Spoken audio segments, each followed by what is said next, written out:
औज़ुबिल्लाहि मिनश्शैतानिर्रजीम बिस्मिल्लाहिर्रहमानिर्रहीम अल्हम्दुलिल्लाहि अहलिही वस्सलातु अला अहलिहा अम्मा बाद। गुज़श्ता दर्स में अगर आप मौजूद थे तो आप जानते हैं कि हमारी गुफ्तगू पैगम्बर गिरामी इस्लाम की कुछ खुसूसियात के मुतल्लिक़ हो रही थी। आज हम पैगम्बर गिरामी इस्लाम के बारे में बताएंगे कि इस्लाम में जो क़यादत की शराइत हैं, एक कायद में, एक इमाम में, एक रहबर में जो शराइत होनी चाहिए वो तमाम शराइत पैगम्बर गिरामी इस्लाम सल्लल्लाहु अलैहि वसल्लम की ज़ात मुबारक में मौजूद थी।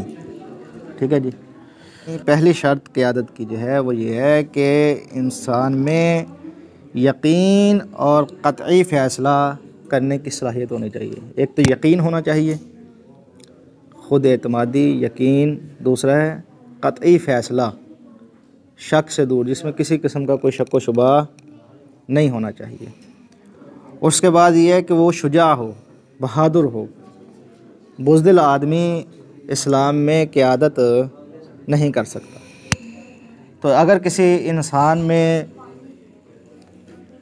बुज़दिली पाई जाती है तो किसी सूरत भी इस्लाम में कायद कहलाने का, रहबर कहलाने का, इमाम कहलाने का हकदार नहीं है। इसलिए कि जो कायद होता है उसको शुजाआना, दलेराना फ़ैसले करने पड़ते हैं और ज़रूरत होती है इस अमर की कि वो ऐसे फ़ैसले करे। तो एक शुजा इंसान ही ऐसे फ़ैसले कर सकता है, बुज़दिल इंसान ऐसे फ़ैसले नहीं कर सकता। अच्छा जी। उसके बाद है जी कि उसमें दूर अंदेशी होनी चाहिए, बसीरत, बाबसीरत होना चाहिए कि मौजूदा हालात को देखते हुए आइंदा आने वाले दौर में जो हालात होंगे या अभी जो फ़ैसला कर रहा है, अपने इस फ़ैसले के आइंदा आने वाले ज़माने में जो असरात होंगे उन तमाम से आगाह हो कि मैं ये जो फ़ैसला कर रहा हूँ इसके अभी हाल में क्या नताइज होंगे और इनके आगे मुस्तकबल में कौन से नताइज होंगे। एक ये। दूसरा ये है कि जो सबसे एक अहम चीज़ ये है कि तनकीद को बर्दाश्त करने का हौसला होना चाहिए एक रहबर में, एक इमाम में, कि अगर उसके ऊपर तनकीद की जाए तो तनकीद बर्दाश्त कर सकता हो। ऐसा शख्स कि जो तनकीद बर्दाश्त नहीं कर सकता, तनकीद जब उस पर की जाए तो फिर उसका रवैया जो है कुछ और ही हो जाए, ऐसा इंसान कभी भी इस्लाम में कायद नहीं बन सकता। ठीक है जी। हाँ, इसलिए कि तनकीद करने वाले लोग आप जानते हैं कि ज़्यादा होते हैं। तो अगर इंसान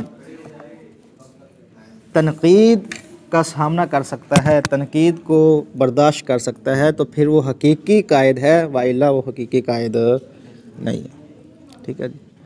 और उसके बाद सिर्फ ये नहीं कि तनकीद बर्दाश्त कर सकता हो। आप देखिए, ये जो मैं आपके सामने कायद की शराइत बता रहा हूँ, एक कायद की ये शराइत आप जाकर देखिए, तारीख़ का मुताला कीजिए कि किन किन अफराद में ये शराइत पाई जाती थीं।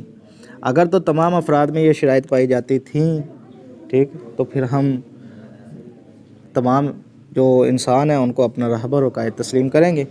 वाइल्ला जिन में पाई जाती थी हम उन्हीं को ही अपना रहबर और कायद तस्लीम करेंगे, उनके अलावा किसी और को नहीं। और उसके बाद एक कायद की सलाहियत, एक खसूसियत ये है कि वो लोगों की पहचान रखता हो कि कौन सा शख्स, बेटा तवज्जो, इसको छोड़ दें, कौन सा शख्स, उसकी क्या खूबियाँ हैं और उसकी किन खूबियों को किस मकाम पर इस्तिफ़ादा करना है उनकी खूबियों से, ये भी इंसान को पहचान होनी चाहिए एक कायद को। ठीक है जी। और उनकी सलाहियत का सही अंदाज़ा इंसान को होना चाहिए।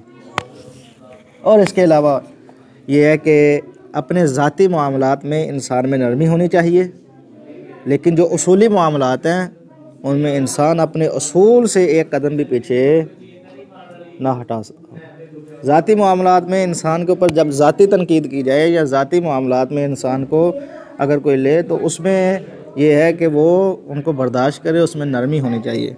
लेकिन जहाँ उसूल की बात आ जाए तो उसूल की बात पर कोई कंप्रोमाइज़ नहीं होना चाहिए। ठीक है।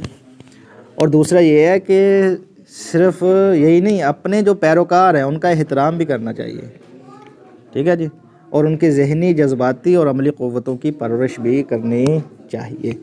उसके बाद जुल्म और अंधी तकलीद। ठीक है जी, जुल्म से एक कायद जुल्म से कायद नहीं कहला सकता। जो जुल्म करता हो वो इस्लाम की नज़र में कायद नहीं है, वो जाबिर है, कायद नहीं। इसी तरह अंधी तकलीद, जिसे कुरान ने भी बयान किया कि वजदना आबाना हाकज़ा यफ़अलून, कि जब हम इनसे कहते हैं बुत परस्तों से कि तुम बुतों की पूजा क्यों करते हो, तो वो कहते हैं कि हम तो इसलिए करते हैं क्योंकि हमने अपने बाप दादाओं को ऐसे करते हुए पाया है, लिहाजा हम ये बुतों की परस्तिश करते हैं। वो ऐसे करते थे, हम भी करते हैं। तो ये अंधी तकलीद के ज़मरे में आते हैं। तो जो शख्स अंधी तकलीद करता हो, इस तरह के पहले ऐसे करते आ रहे हैं लिहाजा हम किए जा रहे हैं, तो ये ऐसा शख्स भी कायद कहलाने का हकदार नहीं है। इसी तरह उसमें तवाज़ो हो, इनकिसारी हो। ठीक है, उसमें गुरूर ना हो, उसमें तकब्बुर ना हो। ठीक, उसके बाद सादगी हो, उसमें क्या हो, सादगी हो। एटीट्यूड जिसे हम कहते हैं, ऐसी शय नहीं होनी चाहिए। दरवेशी हो, वक़ार और मतानत और अपने मिशन से शदीद मोहब्बत हो। जो उसका मिशन है उस मिशन में शदीद मोहब्बत रखता हो अपने मिशन से। किसी सूरत पर भी इंसान की जान जाती है तो जाए, माल जाता है तो जाए, लेकिन उसका जो मिशन है उस पर आंच नहीं आनी चाहिए। ये एक कायद की खसूसियत है। ठीक है जी, अब हम देखते हैं इन खसूसियात को कि पैगम्बर ग्रामी इस्लाम में ये खसूसियात किस तरह पाई जाती हैं। देखिए, सबसे पहले हम इस तरह शुरू करते हैं, ज़ुहद और सादगी, यहाँ से शुरू करते हैं। सबसे पहली शर्त यह है कि इस्लाम में जो शख्स कायद बन सकता है उसकी पहली शर्त यह है कि उसमें ज़ुहद हो, सादगी हो। ज़ुहद क्या है? एक ज़ुहद का मफ़हूम जो है हमारे यहाँ गलत लिया जाता है कि जिसको ना अपना पता हो ना दुनिया का पता हो वो ज़ाहिद है। जिसको ना अपना पता हो और ना दुनिया का पता हो वो ज़ाहिद है। ये बहुत बड़ा, जितना ज़्यादा इंसान अपने आप से बेफिक्र होगा, दुनिया वालों से बेफिक्र होगा, दुनिया की नज़र में वो उतना बड़ा ज़ाहिद है। ठीक है, जिसको अपने बालों का ख्याल नहीं है, अपने लिबास का ख्याल नहीं है, ठीक, जिसको हलाल व हराम का ख्याल, कोई तमीज़ नहीं है। ठीक, या दूसरे अल्फाज में यूँ कह दूँ कि जो मुआशरे में जितना ज़्यादा अपना हुलिया बिगाड़ कर रहे वो उतना बड़ा ज़ाहिद लोगों की नज़र में शुमार होता है। जबकि इस्लाम की नज़र में ज़ुहद ये नहीं है, ज़ुहद इसे नहीं कहते। ठीक, ज़ुहद कहते हैं, और ज़ुहद की जो मुकम्मल तारीफ़ कुरान ने बयान की और मौला कायनात ने उसकी तरफ इशारा फरमाया। मौला फरमाते हैं कि अज़्ज़ुहदो, नहजुल बलागा में ये इमाम अलैहिस्सलाम का जुमला है। इमाम फरमाते हैं कि अज़्ज़ुहदो कुल्लुहु बैन कलिमतैन मिनल कुरान, पूरा ज़ुहद, तमाम का तमाम ज़ुहद कुरान के इन दो जुमलों के दरमियान परवरदिगार आलम ने समेट दिया।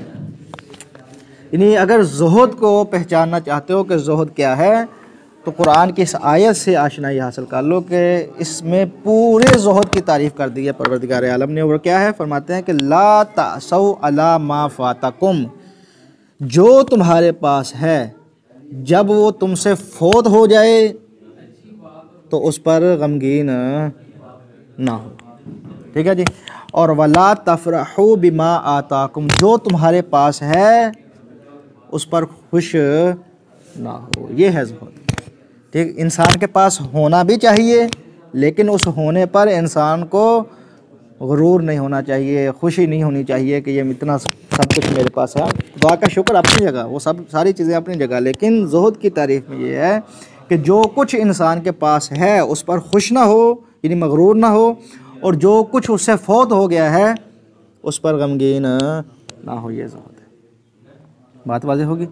हाँ, वल्लाहु ला युहिब्बु कुल्ला मुख्तालिन फ़खूर, परवरदिगार आलम मगरूर शख्स को पसंद नहीं करता। ठीक है जी, बात वाज़ेह होगी? ये इसे कहते हैं ज़ुहद। ये इस्लाम की निगाह में ज़ुहद। मैंने जब पहले ये दर्स शुरू किया था, शार्ट कोर्स पहला, तो उसमें ज़ुहद की तारीफ़ कर में एक मैंने वाक़या भी नकल किया था, शायद याद हो, आयतुल्लाह अहमद नराकी का, कि एक शख्स उनके पास आया, उनकी किताब देखी ज़ुहद की, उसमें सारी चीज़ें देखी, तो उसने समझा कि फ़ैन हो गया उसका कि मैं इनसे मुलाकात करना चाहता हूँ। और जब उनके पास आया, 2-3 दिन उनके पास रुका, देखा कि ये बड़ा अच्छा लिबास, बड़ा खूबसूरत लिबास, बड़ी शाहाना ज़िंदगी जी रहे हैं, और वहाँ किताब में ये ज़ुहद के मुतालिक ऐसी बातें लिखी हुई हैं। तो फिर ज़ाहिर बात है हिम्मत तो ना हुई कि कुछ कहे, लेकिन वो भी आगे साहिब मार्फत थे, वो पहचान गए कि ये क्या कहना चाहता है। तो उन्होंने कहा कि चलो फिर चलें, चलो चलें। वो अपना सब कुछ छोड़कर वहीं से चल दिए। कहाँ कहाँ के खाना काबा चलते हैं, बैतुल्ला की ज़ियारत जाकर करते हैं। जब वो वहाँ से चले तो रास्ते में उस फ़कीर को याद आया कि मेरा कशकोल तो इनके दफ्तर में रह गया है। उसने कहा कि मेरा कशकोल उधर रह गया है, तो मैं अपना कशकोल ले आता हूँ, फिर चलते हैं। तो उन्होंने ये कहा कि रहने दो, जिसके घर जा रहे हैं वो देने वाला है। उसने कहा नहीं जी, आपके पास तो सब कुछ है, मेरे पास तो सारी ज़िंदगी मेरा कशकोल ही है। अगर मेरा कशकोल नहीं होगा तो मैं अपना रिज़्क कैसे कमाऊँगा। तो उस वक़्त उन्होंने बड़ा खूबसूरत जुमला कहा। उन्होंने कहा ज़ुहद ये नहीं है कि इंसान के पास सब कुछ हो और इंसान उस पर खुश होता हो, कुछ ना हो तो इंसान गमगीन होता हो। नहीं, मेरे पास इतना कुछ है, मैं सब कुछ छोड़ के बग़ैर किसी फ़िक्र के तुम्हारे साथ चल दिया, लेकिन तू अपने एक छोटा सा कशकोल नहीं छोड़ा। ज़ुहद ये है कि जो तुम्हारे पास है उस पर मगरूर नहीं होना, जो तुमसे फोत हो जाए तो उस पर गमगीन नहीं होना। ठीक है जी, ये ज़ुहद की तारीफ़ होगी। इसी तरह एक और वाक़या भी आ गया, इसी से मद्देनज़र बयान कर दूं कि इमाम जाफ़र सादिक़ अलैहिस्सलातु वस्सलाम पर किसी ने, अल्लाहुम्मा सल्ली अला मुहम्मद व अला मुहम्मद, किसी ने कहा कि फ़र्ज़ंद रसूल आप इतना अच्छा बेहतरीन लिबास पहनते हैं, जबकि आपके जद जो थे उनका लिबास मौला कायनात के बारे में आपने रवायत पढ़ी हुई हैं कि इतने पैबंद लगे हुए थे कि दोबारा पैबंद लगाने की कहीं जगह भी नहीं थी, ऐसा लिबास मौला कायनात पहनते थे। तो इमाम जाफ़र सादिक़ अलैहिस्सलातु वस्सलाम ने उसे अपने पास बुलाया और बुलाकर इमाम अलैहिस्सलातु वस्सलाम ने अपना वो लिबास खोला। उस लिबास के नीचे एक पैबंद लगा हुआ लिबास इमाम अलैहिस्सलाम ने पहना हुआ था।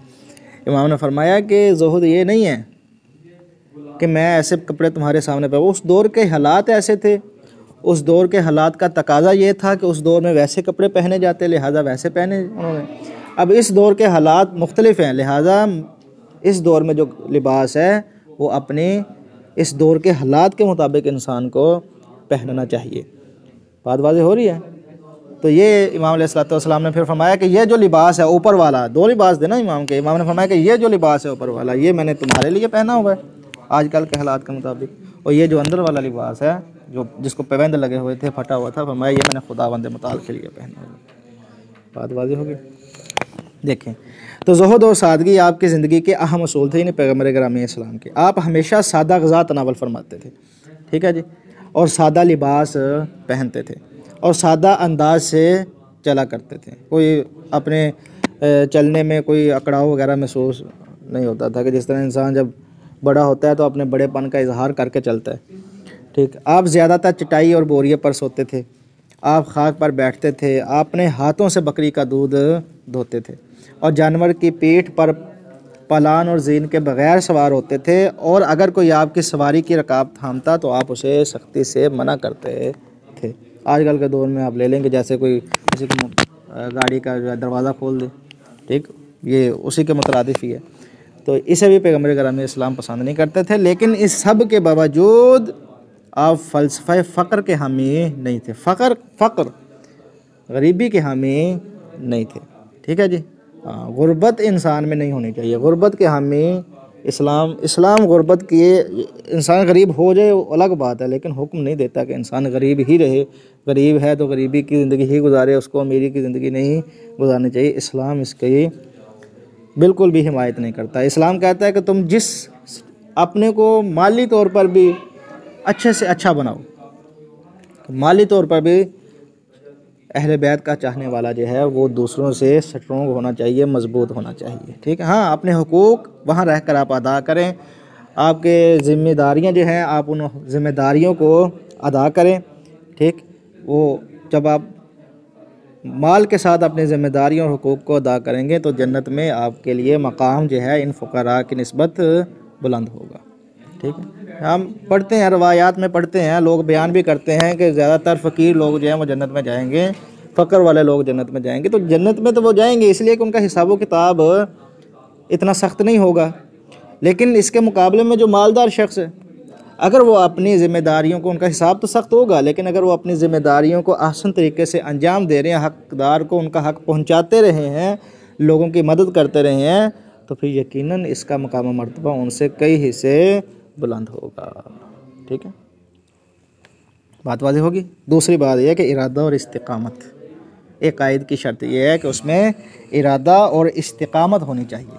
ठीक है जी, इस्तिकामत यानी अपने मिशन के ऊपर इंसान डट जाए। ठीक, आप बेनज़ीर इस्तिकामत और मुसम्मम इरादे के मालिक थे, आपकी ये सिफत आपके साहब में 20 शराइत कर गई थी। आपका 23 साल दौर नबूवत आपके आहिनी इरादे और इस्तिकामत का मज़हर है। 23 साल पैगंबर ग्रामी इस्लाम जिन हालात से गुज़रे और जो रवैया पैगंबर ग्रामी इस्लाम के साथ कुफ़ार और मुशरिकीन मक्का ने अपनाया, उन तमाम के बावजूद एक लम्हे के लिए भी पैगंबर ग्रामी इस्लाम का इरादा कमज़ोर, इस्तिकामत में खलल फ़र्क नहीं आया। हत्ता कि आप सुनते रहते हैं कि हज़रत अबू तालिब अलैहिस्सलाम के पास वो आए तो उन्होंने आकर कहा कि जो चाहिए हम देने के लिए तैयार हैं। तो पैगंबर ग्रामी इस्लाम ने कहा कि चाचा इनसे कह दिया कि अगर मेरे एक हाथ पर सूरज दूसरे हाथ पर चाँद रख दिए, मैं फिर भी अपने इरादे से बाज नहीं आऊँगा। ठीक है जी, तो ये इरादा और इस्तिकामत। तीसरी चीज़ है क़ियादत और मुशावरत। मुशावरत सिर्फ ये नहीं है कि इंसान अपने आप को हर मकाम पर, ये तो पैगंबर ग्रामी इस्लाम तो मासूम थे ना, उनसे तो ख़ता का इम्कान नहीं है बिल्कुल भी, इसलिए कि वो तमाम मासूमीन में सबसे अव्वल दर्जे के मासूम थे। ठीक, हम इंसान आम तौर पर ऐसे होते हैं कि जब हम बड़े हो जाते हैं तो हम समझते हैं कि हमें किसी के मशवरे की ज़रूरत नहीं, हमें ना भाई के मशवरे की ज़रूरत है, ना बाबा के मशवरे की ज़रूरत है, ना दोस्त के मशवरे की ज़रूरत। इंसान ख़ुद को अक्ल कुल समझने लग जाता है कि सारी अक्ल मुझ में ही आ गई है, बस अब और इससे आगे कुछ नहीं है, मैं ही हूँ सब कुछ।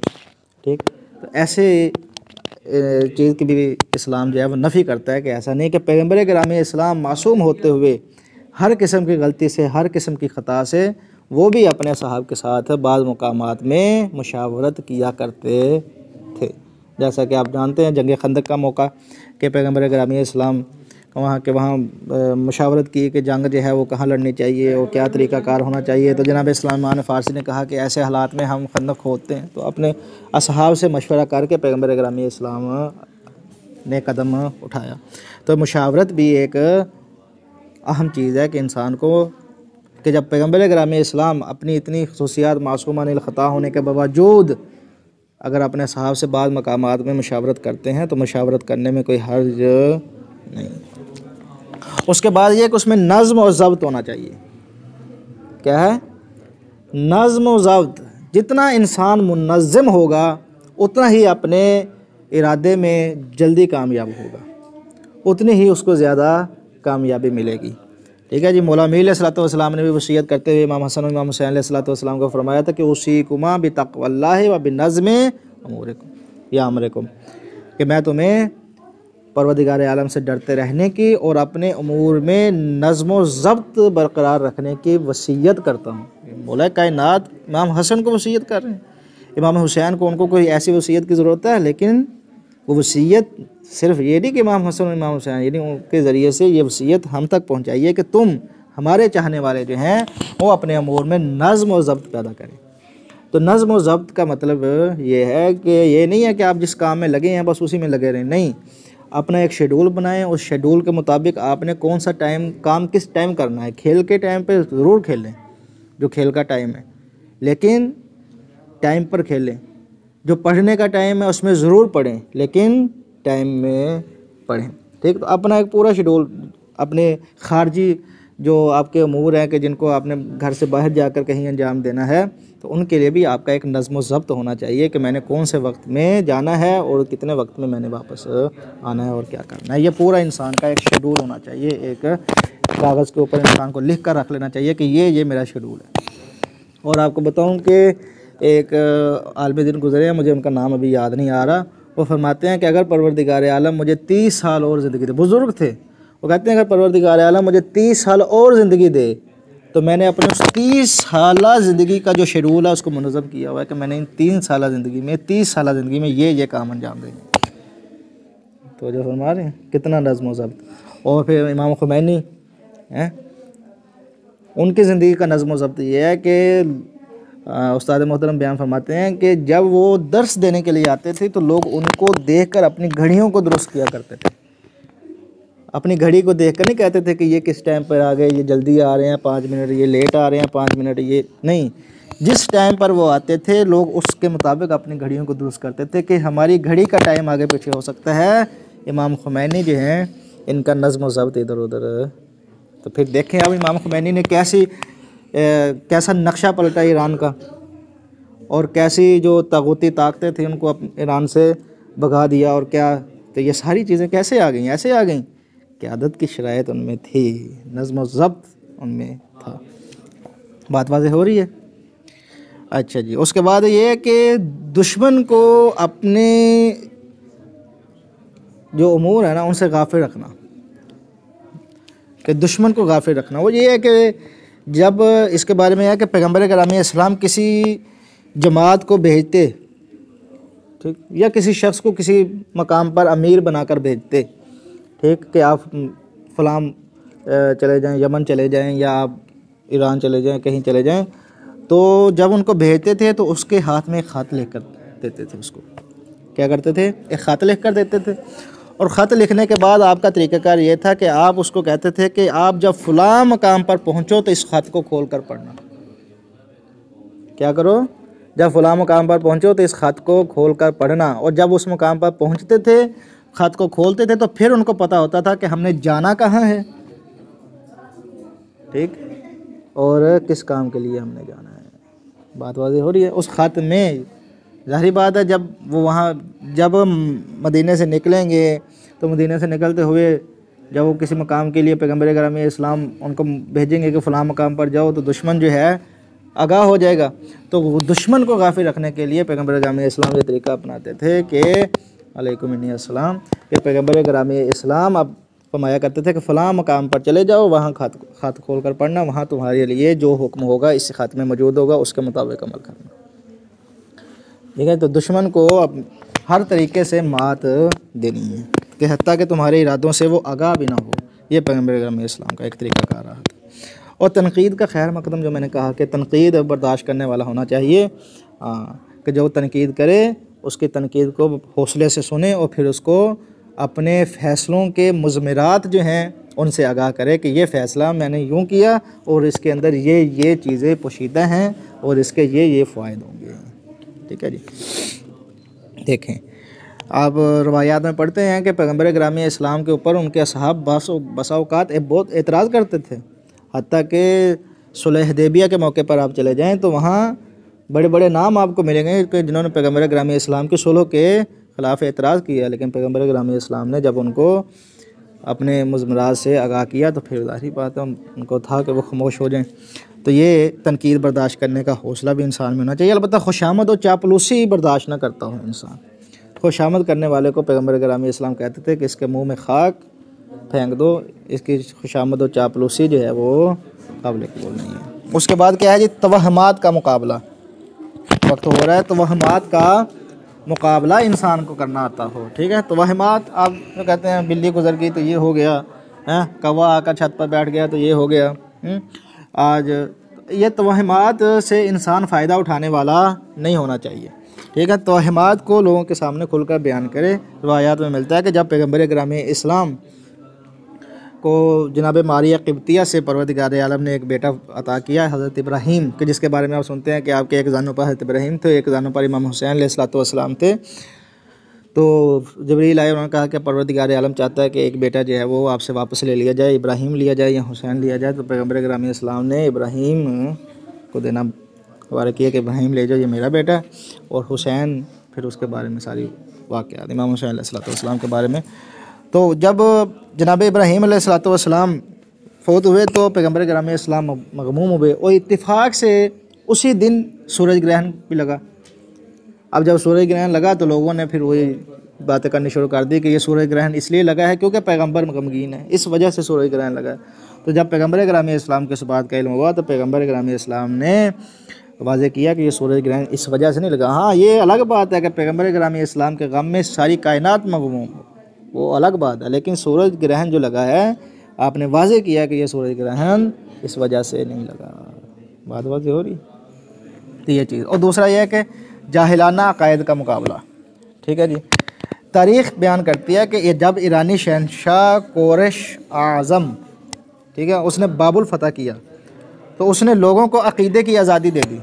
हम कहते हैं हम तो अक़ीदे की आज़ादी दे दी कि बुत परस्त बुतों को पूजें, उनकी मर्ज़ी, हैवान परस्त हैवानों की पूजा करें, उनकी मर्ज़ी। ठीक है, तो सारे हर किस्म के अक़ीदे की उसने इजाज़त दे दी। लेकिन हज़रत इब्राहीम अलैहिस्सलाम ऐसी जाहिलाना बातें फरमाते हैं, उनके नज़दीक ऐसी जाहिलाना बातें जो हैं वो अक़ीदा कहलाने के काबिल ही नहीं है। यानी जो बुतों को पूजता हो इसको अक़ीदा कहना ही नहीं चाहिए।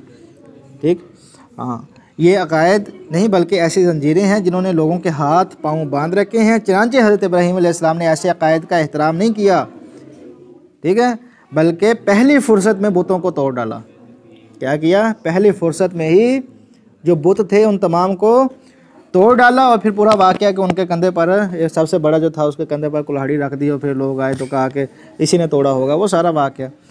तो फिर कुरान के मुताबिक जब लोगों ने ये महसूस किया कि ये अपनी हिफाजत नहीं कर सकते तो ये हमारी हिफाजत क्या करेंगे, तो इंसानों को अपनी इंसानियत का इदराक होना शुरू हो गया कि हम इंसान हैं, हम इंसान होते हुए एक पत्थर को पूज रहे हैं। तो एक बड़ा इनकलाब इसके बाद बर्पा हुआ। तो रसूल ग्रामी पैगम्बर ग्रामी इस्लाम भी ऐसे ही कि आपने फ़तह मक्का के बाद वही काम किया जो कुरैश ने बाबुल फ़तह करने के बाद किया था। तो यहाँ आपने सुन्नत इब्राहीमी पर क्या अमल किया? आपने सुन्नत इब्राहीमी पर अमल करते हुए तमाम बुतों को तोड़ दिया। और है रवायत कि आपके हाथ में एक लकड़ी थी, आप जिस बुत की तरफ इशारा करते थे कहते थे जाल हक़ व ज़हक़ल बातिल इन्नल बातिला काना ज़हूक़ा, बूंद बूंद ज़मीन पर गिर पड़ता था। और जो बुत खाना काबा के छत पर नस्ब थे उनको गिराने के लिए मौला कायनात को अपने कंधों पर उठाया, फिर वो साला वाक़या। ठीक है, तो बुतों को वो सालिम आज़ादी अक़ीदा के नाम पर बुतों को बर्दाश्त नहीं किया। ठीक है जी। अच्छा जी, इसके बाद नस्ली और कबायली तअस्सुबात का मुकाबला। वो ये कि पैगम्बर ग्रामी इस्लाम ने फिर वो हुक्म आम किया कि तमाम आदम की औलाद हैं और आदम मट्टी से हैं। जब तमाम मट्टी से हैं तो फिर कोई किसी गोरे को काले पर, किसी अरब को अजम पर कोई फजीलत हासिल नहीं है, तमाम बराबर हैं। हत्ता कि जो अरब थे उनको भी पैगम्बर ग्रामी इस्लाम ने वही मकाम दिया जो मकाम अजम को दिया करते थे, और जो मकाम अजम को दिया करते थे वो अरब को दिया करते थे। हत्ता कि आप देखेंगे जनाब सलमान फ़ारसी अजम थे, अरब नहीं तो फ़ारस के थे ना, फ़ारसी थे, ईरान के रहने वाले थे। लेकिन उनको जो मकाम दिया फिर वो मकाम यह कि अस्सलमान मिन्ना अहलुल बैत, अपनी खुसूसियात के तहत वो सलमान मिन्ना अहलुल बैत के मकाम पर अलैकुम मिन्नी अस्सलाम। ठीक है जी, ये बात वाज़ेह होगी। मुख्तसर करूँ और यह है कि उसूलों की पासदारी, जो ये आखिरी बात है, बस इसके बाद फिर इंशाल्लाह अगले दर्स में हम जो है वो पैगम्बर ग्रामी इस्लाम की बेसत के मुतालिक कि पैगम्बर ग्रामी इस्लाम मबूस बारिसालत कब हुए, ठीक, यानी कब पैगम्बर ग्रामी इस्लाम को ऐलान नबूवत करने का हुक्म हुआ और फिर पैगम्बर ग्रामी इस्लाम ने इस्लाम की तरफ लोगों को दावत दी। उसके 3 साल जो थे वो मख्फी थे, और फिर उसके बाद अगला जो है वो एलानिया दावत आम जो थी, फिर उसमें पैगम्बर ग्रामी इस्लाम के साथ पहले कौन ईमान लेकर आया, सारी चीज़ें जो है वो इंशाल्लाह हम जिक्र करेंगे अगले दर्स में। तो आज ये है कि आखिरी चीज़ है कि उसूलों के पास एक कायद में जो सलाहियत होनी चाहिए उसके अंदर ये होनी चाहिए कि उसूलों की पासदारी जो है वो करता हो। कबीला सकीफ़ के कुछ अफराद रसूल अकरम की खिदमत में हाज़िर हुए और बोले कि आप हमारी 3 शर्तें मान लें। क्या करें? आप हमारी 3 शर्तें मान लें, हम आप पर इस्लाम ले आएंगे। कितनी शर्तें? 3 शर्तें मान लें, हम क्या करेंगे? आप पर इस्लाम ले आएंगे। अब वो बुतों को छोड़कर ठीक इस्लाम लाना चाह रहे हैं।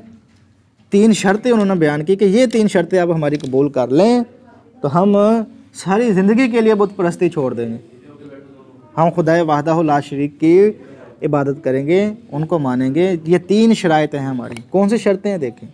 फिर उसके बाद पैगम्बर ग्रामी इस्लाम ने क्या रद्द अमल उस पर ज़ाहिर किया उनकी शराइत पर। पैगम्बर उन्होंने कहा कि पहली शर्त हमारी ये है कि हमें 1 साल के लिए बुतों की इबादत करने दी जाए। हम 1 साल अपने बुतों की इबादत कर लें, उसके बाद हम आप पर ईमान ले आएंगे, बुतों की इबादत नहीं करेंगे, छोड़ देंगे। दूसरी शर्त यह है कि हमें नमाज़ पढ़ने से माफ़ रखा जाए, नमाज़ पढ़ना हमारे ऊपर गिरां गुज़रता है, ठीक है जी, तो लिहाजा हमें नमाज से माफ़ रखा जाए, बाकी जो अहकाम है हम तो उन तमाम पर अमल करेंगे। और तीसरी शर्त यह है कि हम अपने बड़े बुत को ख़ुद अपने हाथों से नहीं तोड़ेंगे। तो जो फरमा रहे हैं 3 शर्तें, पहले ये कि 1 साल तक हमें बुतों की इबादत करने दी जाए, उसके बाद हम बुतों की इबादत नहीं करेंगे। दूसरे ये कि नमाज से माफ़ी दी जाए, बाकी तमाम अहकाम हम इस्लाम के जितने भी हैं उन तमाम पर हुक्म करेंगे, अमल करेंगे। और तीसरी जो है वो ये है कि हम अपने बुत को अपने हाथों से नहीं तोड़ेंगे। तो पैगम्बर ग्रामी इस्लाम ने जब उनकी ये तीनों शर्तें सुनी तो आपने फरमाया कि तुम्हारी आखिरी शर्त सिर्फ मंजूर है, तुम्हारी आखिरी शर्त ये मंजूर है हमें, उसके कोई हर्ज नहीं है कि तुम अगर अपने बुत को अपने हाथों से नहीं तोड़ना चाहते, हमारे पास बुत शिकन है, हम उनसे बुतों को तोड़वा लेंगे। लेकिन पहली 2 शर्तें कि जो तुमने कहा कि 1 साल, हत्ता कि मैं कहता हूँ कि ये उसूल है ना कि 1 दिन के लिए भी अगर वो इजाज़त तलब करते कि हमें 1 दिन भी, आपका क्या ख्याल है अगर पैगम्बर ग्रामी इस्लाम से वो 1 दिन के लिए ये इजाज़त तलब करें कि 1 दिन के लिए हमें इजाज़त दी जाए कि हम बुतों की परस्तिश कर लें, उसके बाद हम कल आप पर ईमान ले आएंगे, तो क्या आप इजाज़त देंगे? पैगम्बर कभी भी इजाज़त नहीं देंगे। ठीक, इसलिए कि ला इलाहा इल्लल्लाह, सिवाय परवरदिगार आलम के कोई माबूद नहीं है, वो एक ही माबूद है। ये उसूल है और इस उसूल के ऊपर कोई कंप्रोमाइज़ नहीं है, ना 1 लम्हे के लिए, ना 1 साल के लिए, ना 1 सेकंड के लिए कंप्रोमाइज़ नहीं। तो वजह फरमा रहे हैं। तो ये तकरीबन जो शराइत हैं कि जो इस्लाम ने एक कायद की शराइत को बयान किया कि एक कायद में कौन कौन सी शराइत होनी चाहिए। ठीक है जी। और हमने बयान किया कि पैगम्बर ग्रामी इस्लाम में ये सारी शराइत बतरजाए अतम मौजूद थी। ठीक है जी। उसके बाद इंशाल्लाह जैसे हम आगे बढ़ेंगे फिर आगे पैगम्बर ग्रामी इस्लाम के जानशीन कौन था, फिर ये जो क़यादत है इसकी शराइत है, इनके तहत इंशाल्लाह हम वहाँ भी गुफ्तगू करेंगे कि वो पैगम्बर ग्रामी इस्लाम के बाद के जो अशख़ास मौजूद थे उन अशख़ास में से किस शख्स में ये शराइत पाई जाती थी कि वो क़यादत करे इस्लाम की। ठीक है जी। सल्लल्लाहु अला मुहम्मद व आलिहि अजमईन, अल्लाहुम्मा सल्लि अला मुहम्मद व आलि मुहम्मद। आप कोशिश कीजिए कि आइंदा जो है ना अगले दरसों में आप एक काफ़ी